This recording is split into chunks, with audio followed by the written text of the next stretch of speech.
Meanwhile, over in Europe, they're taking time away from their fiscal problems to wag the finger over there at Israel's illegal settlements, and the European Union looks to be getting ready to institute its own form of the boycott movement, saying that they are going to ban or severely tax products being created in Israel's illegal settlements on Palestinian land.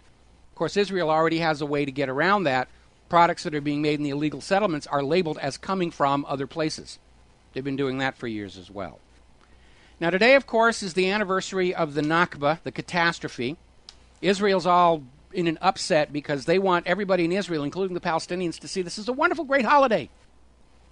Wonderful, great holiday, which makes, you're not going to get the Native Americans here in the United States to get all hot and bothered about Columbus Day. It's just not going to happen. From the Palestinians' point of view, this is the anniversary of the day. A bunch of Europeans came in and stole their country. And they're not really going to be in a celebratory mood about that, no matter how much the IDF clubs them around the head, tear gases them. The absurdity of Israel's approach to this is that they want everybody around the world to always remember every bad thing that was done to every Jewish person in history. At the same time, they're demanding that nobody ever remember any of the bad things Jewish people have done to others around them. It's one of the most extreme of the double standards and hypocrisies that have resulted in so much societal friction. That the Palestinians are commemorating 64 years of catastrophe, that's what they're calling it. The day when the newly declared nation of Israel basically stole their country. And there are violent clashes with the IDF troops. Apparently, one of the Israeli officers arrested a bunch of Palestinian activists who included some foreign international observers, which is why this story got out. And this Israeli officer basically tied these women up and threatened to rape them all.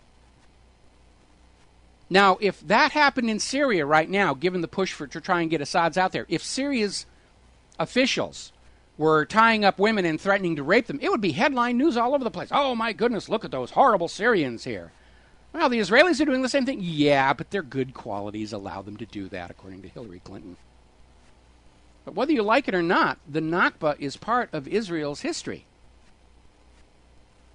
And it's fairly recent history. And the problem is that Israel compounds it by continuing the theft of Israeli lands. And a good example, of course, is this development over in Ulpana, where they built this huge housing development in the Beit El neighborhood in the West Bank.